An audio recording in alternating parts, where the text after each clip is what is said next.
Good morning students. बच्चों, last की videos तक हमने बात की थी ट्यूब फिट लोकोमोशन की। हम लोग बात कर रहे थे जैसे कि हमने इकाइनोडर्मेटा के जंतुओं में देखा, एस्टेरियस में हमने देखा भी था, स्टारफिश के अंदर।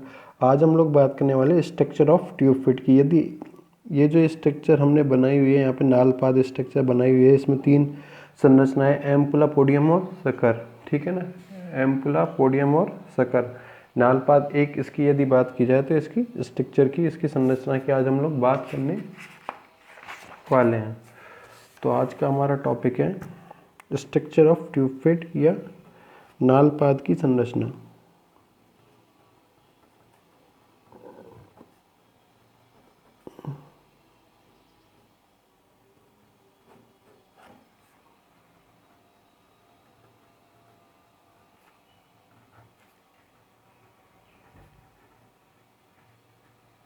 स्ट्रक्चर ऑफ ट्यूब फिट, ठीक है ना। जैसे कि हमने देखा है, इस प्रकार की संरचना पाई जाती है प्रत्येक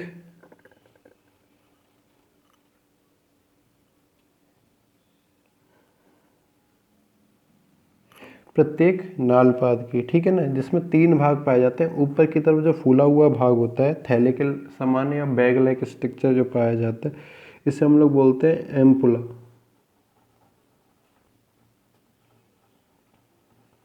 इसे हम लोग बोलते हैं एम्पुला, ठीक है ना।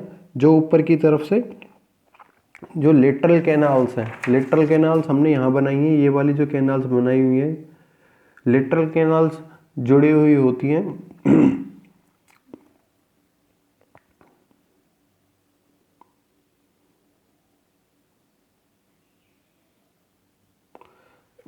लेटरल कैनाल जुड़ी हुई होती है रेडियल कैनाल से। रेडियल कैनाल ये वाली स्ट्रक्चर है जो जिसपे मैं यहाँ पे, ठीक है ना, लेटरल कैनाल की सहायता से ट्यूब फिट जुड़ा हुआ है।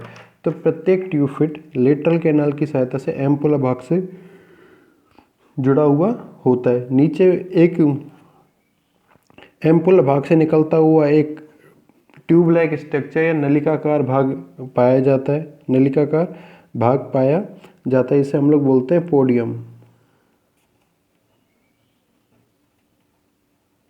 क्या बोलते हैं? पोडियम बोलते हैं, ठीक है ना।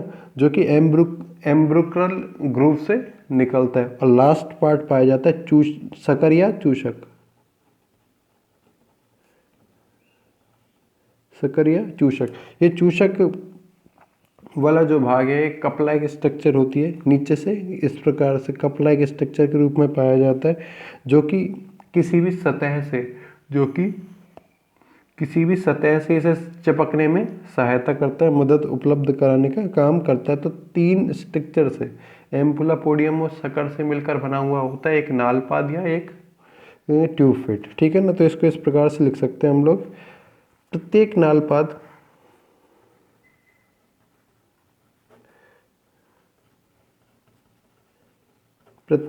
नालपाद एक खोखली सिलेंडर के समान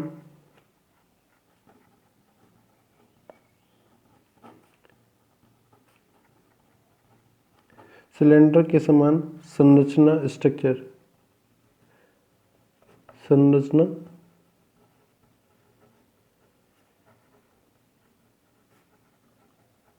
सिलेंडर लाइक स्ट्रक्चर, सिलेंडर के समान संरचना होती है। यह संरचना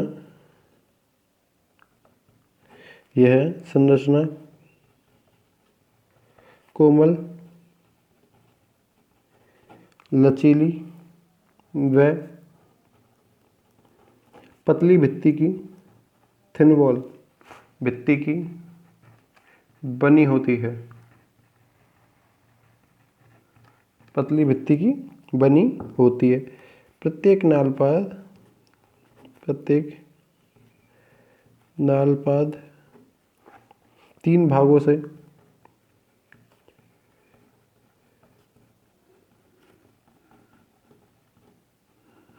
मिलकर बना होता है। इसमें फर्स्ट पार्ट आता है एम्पुला।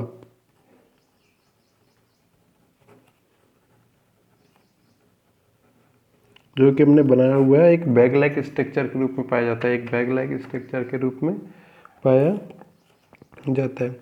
यह है गोलाकार बैग लाइक स्ट्रक्चर या हाँ थैले के समान बैग लाइक भाग होता है, थैले के समान भाग होता है जो कि लेटरल साइड पार्श्व भाग में, लेटरल साइड पार्श्व भाग में लेटरल कैनाल से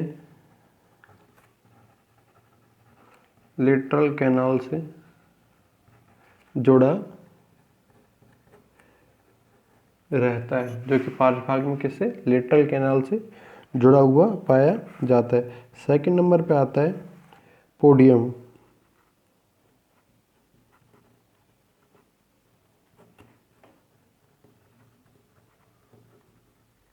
सेकंड नंबर पे आता है पोडियम भाग, ठीक है ना।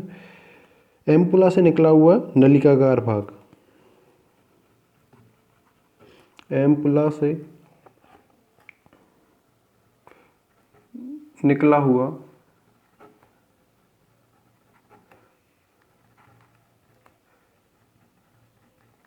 नलिकाकार भाग पोडियम कहलाता है, पोडियम कहलाता है। थर्ड आता है चूषक या शकर, थर्ड आता है चूषक या शकर, ठीक है ना। तो पोडियम की जो निचली सतह पर एक प्याले लाइक यहाँ पे बनाया भी हुआ है हमने कप लाइक संरचना, पोडियम की निचली सतह पर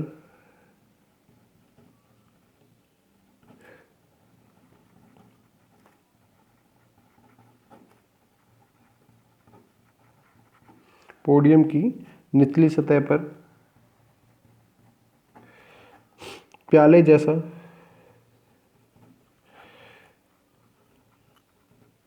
चूषक शकर पाया जाता है, जिसकी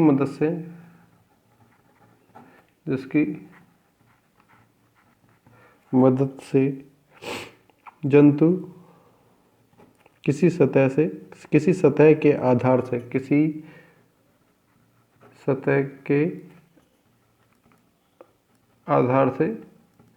चिपका रहता है, चिपक सकता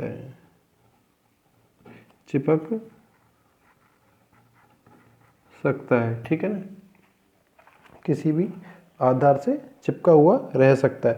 अब यदि बात की जाए इस एम्पुला की, तो इस एम्पुला के अंदर सर्कुलर मसल्स पाई जाती हैं, वृत्ताकार पेशियां,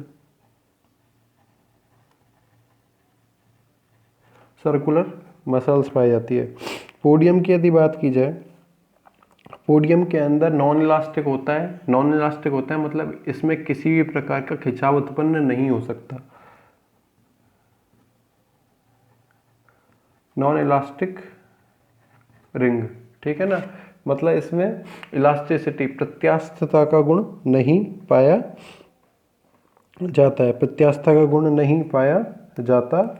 है, ठीक है ना। अब यदि बात की जाए इसमें गमन की बात की जाए, इसमें लोकोमोशन की यदि बात की जाए, तो जिस भी सतह से जिस भी दिशा की तरफ इस जंतु को गमन करना होगा, जिस भी दिशा की तरफ इस जंतु को गमन करना होगा, उसी तरफ की भुजा को इसको क्या करना पड़ेगा, उठाना, ऊपर की ओर उठा ली जाती है, जिससे क्या होगा, इसमें जल परिसंचन तंत्र वाटर वैस्कुलर सिस्टम के द्वारा जो जल है विभिन्न कैनाल्स में से होता हुआ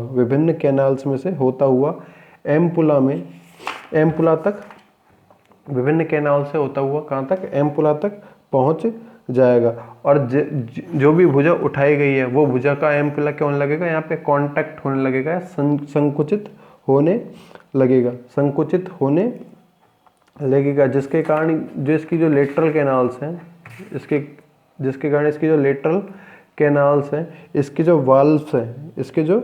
वाल्व्स हैं ये बंद हो जाएंगे। ये क्या हो जाएंगे? बंद हो जाएंगे। अब वाल्व के बंद होने के कारण ट्यूब फिट के अंदर, एक क्या होगा? हाइड्रोस्टैटिक प्रेशर, ये कह सकते हैं जल स्थैतिक दाब क्या होगा? उत्पन्न होगा। इस जल स्थैतिक दाब के उत्पन्न होने के कारण, अभी हमने बात की थी एम्पुला में वृत्ताकार पेशियां पाई जाती है। एम्पुला में क्या पाई जाती है? वृत्ताकार पेशियां पाई जाती हैं। इस जल स्थैतिक दाब के कारण ये जो नालपाद है, ट्यूब फिट है, ये क्या हो जाएंगे? लंबे हो जाएंगे। नालपाद क्या हो जाएंगे? लंबे हो जाएंगे, ठीक है ना। और किसी भी सतह से चूषक की सहायता से चिपक जाएंगे। चूषक की सहायता से चिपक जाएंगे।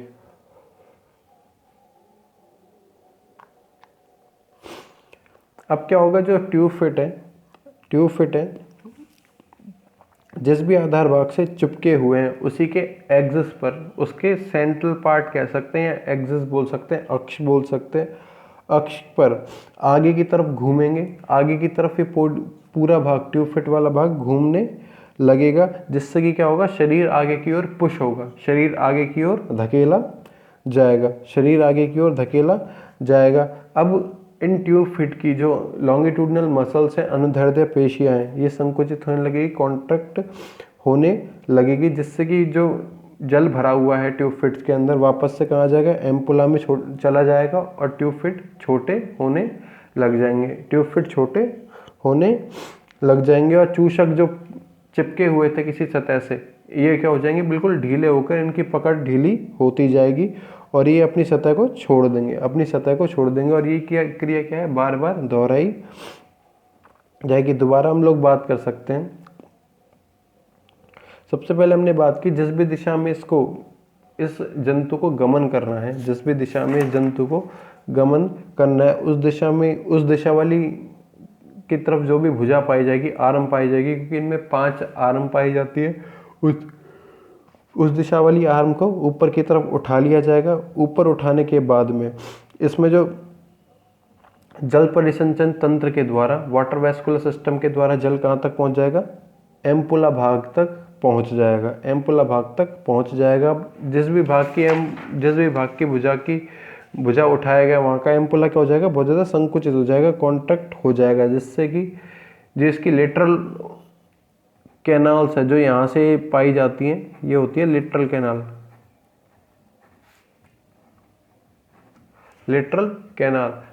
कैनाल में जो वाल्व होंगे ये क्या हो जाएंगे? बंद हो जाएंगे।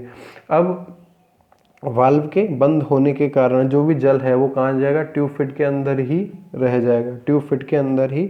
रह जाएगा, जिससे कि क्या होगा? ट्यूब फिट के अंदर एक हाइड्रोस्टैटिक प्रेशर, जल स्थैतिक दाब उत्पन्न होगा।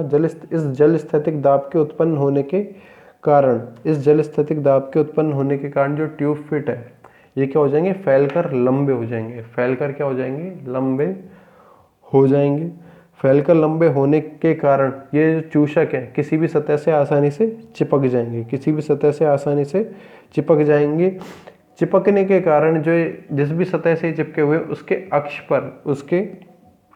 अक्ष पर आगे की तरफ घूमेंगे, जिससे कि शरीर क्या होगा? आगे की तरफ धकेला जाएगा। आगे की तरफ धकेलने के बाद में ये जो ट्यूब फिट है इनमें जो लॉन्गिट्यूडनल मसल्स पाई जाती है, अनुदैर्ध्य पेशियां पाई जाती हैं, ये संकुचित होंगी, कॉन्ट्रैक्ट होने लगेगी, जिससे कि जो जल भरा हुआ है वापस कहाँ चल जाएगा? एम्पुला में चल जाएगा और ये ट्यूब फिट है ये छोटे होने लग जाएंगे। ट्यूब फिट वापस से छोटे होने लग जाएंगे। ट्यूब फिट के छोटे होते ही चूषकों की पकड़ ढीली हो जाएगी और ये सतह से हट जाएंगे और ये पूरी की पूरी क्रिया जो है ये वापस से अल्टरनेट फॉर्म में एक के बाद एक चलती रहेगी, जिससे कि लगभग तारा मछली जो है या एस्टेरियस जो है 15 सेंटीमीटर के आसपास प्रति मिनट गमन प्रदर्शित कर सकती है। 15 सेंटीमीटर प्रति मिनट के आसपास क्या कर सकती है? गमन प्रदर्शित कर सकती है। तो इस प्रकार से क्या हो जाता है, हमारा आज का टॉपिक समाप्त हो जाता है। आज के लिए इतना ही, धन्यवाद।